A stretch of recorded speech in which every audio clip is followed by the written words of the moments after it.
About Egypt and Sudan, deep-rooted relations, and we have with us Dr. Walid al-Naggar, our political analyst for tonight. Thank you very much, Dr. Walid, for being here on the Daily Debate tonight. Thank you, ma'am, very much. Well, starting off by the significance of the recent visit by Foreign Minister Nabil Fahmy to Sudan, how far will this reflect on relations, especially after it comes after June 30th revolution? Right. First of all, I would like to thank you for your good efforts, as well as the whole Nile TV crew.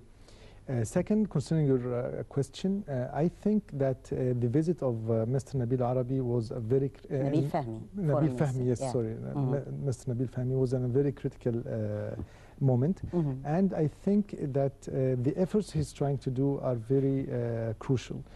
Because ties between Egypt and Sudan has been very strong for all the time. I mean, it was in one time, it was, I mean, the title was the King of Egypt and Sudan. Right. So Sudan never ever would be separated from Egypt. We're talking about deep-rooted relations and historic ties. Right, you are. So this is very important. And I think the visit, especially after the 30th of June, would revitalize all the historical relations, as well as the cooperation, the mutual cooperation between the two countries. And we know that Egypt is the third biggest investor in Sudan. And a lot of Egyptian companies invest in agriculture there in huge areas.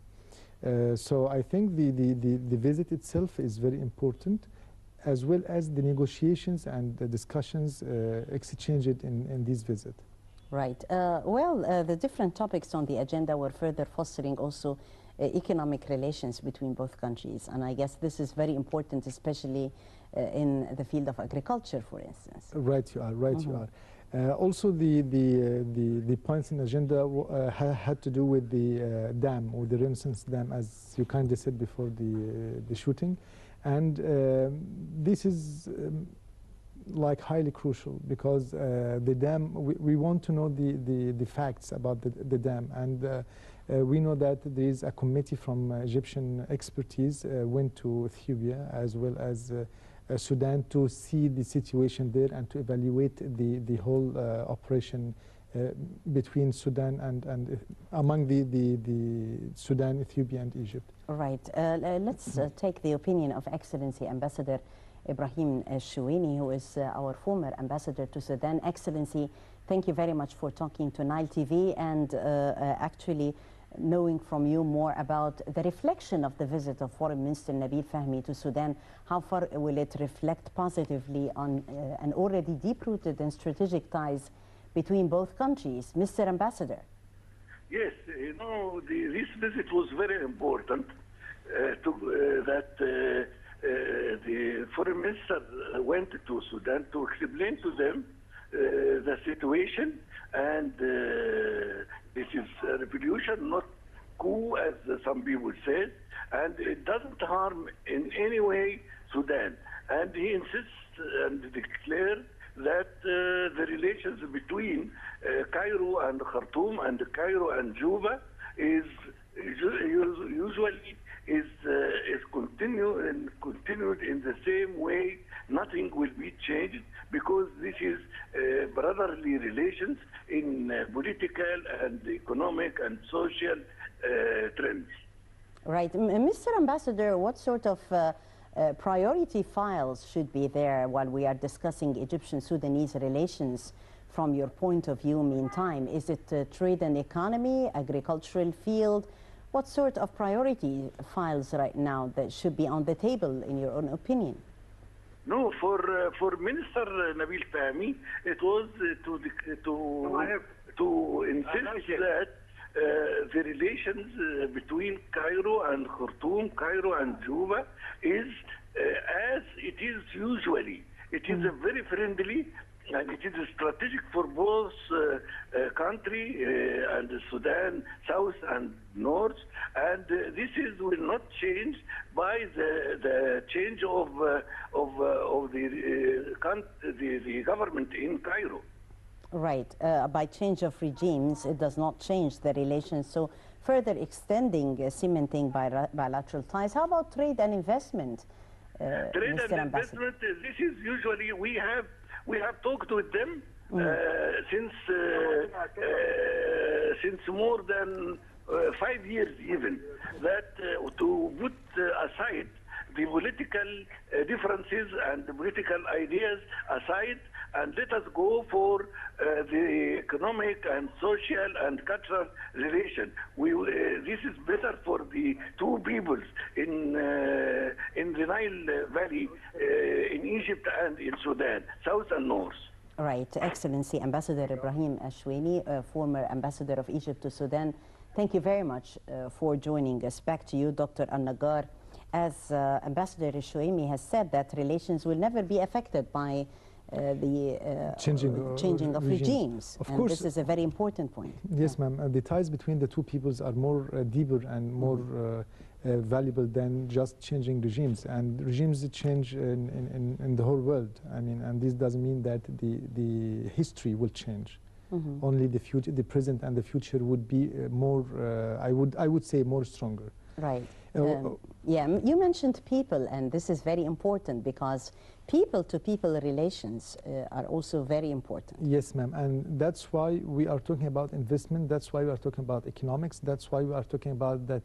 We hope that Sudan, as we studied in history and in school, that Sudan can be the food basket of the whole Arab world. And we know that the land in Sudan does not need so much care as in any other place in the whole world. It's very fertilized. It's called the black soil, you know. And I mean also the animal wealth there. I mean they have a lot of camels as well as a lot of cows, and they are very cheap in their caring, and they don't have so much disease. I mean, it's very natural things. So, yes. Concerning the dependence of the Nile waters, and the water file is also considered to be one of the main files between Egypt and Sudan. It is very important, as we said at the beginning, that Egypt has sent a committee to study the whole situation, and we know that Ethiopia has turned the Grand Ethiopian Renaissance Dam. Right, ma'am. Right, ma'am. They moved the Nile course 500 meters from its natural path. And this might affect the whole quantity of water and the water that Egypt takes every year. That's why we sent a committee to study the whole situation. And there is a treaty among the countries that the countries that would pass the Nile among them. And this treaty, I think the one in 2010. Has a lot of points that govern the relation of water between these countries. Right. Let's take the point of view of Dr. Hamid Tijani, professor at AUC. Dr. Tijani, thank you very much for joining us. And recently, Foreign Minister Nabil Fahmy paid a visit to Sudan. How do you see Egyptian-Sudanese ties meanwhile? The Egyptian-Sudanese ties, if you look at it from the principle, it's supposed to be very mutual relation, because there are so many elements that could bring these two countries together, whether it's the commerce, whether it's a strategic interest, and those are all important elements that ought to be put into the top priorities on water issues. But unfortunately, what we see in Sudan is they lack the political vision. The policy is driven by the security apparatus rather than the policy institutions. And it becomes that is the presence of other countries, such as Iran, in Sudan has become very detrimental to the Sudan foreign relations with the Arab countries, including Egypt and Saudi Arabia. So I think the country needs to refocus its national priorities and put that the top priority is a good relation with Egypt, good relation with Saudi Arabia, good relation with the neighboring countries. So that's what it needed to be refocused. Right. Professor Tijani, Sudan said that it supports the construction of the Ethiopian dam on the River Nile. Your interpretation to this sense of support and the water file, which is considered to be a very important file while we are talking about Egyptian-Sudanese relations? Yeah, you know, about the water issues. It's very clear that Sudan is seeing that the building the dam, they are benefiting just like the Ethiopians. That's the position of Sudan. The position of Egypt is a little bit different. But what is important is, I think these three countries, they should sit down together and try to find it out the better formula where they are accommodating the concerns of Egypt and also fulfilling the needs of Ethiopia for the energy. And at the end, this is a win-win game if the technical expertise from the both countries or from the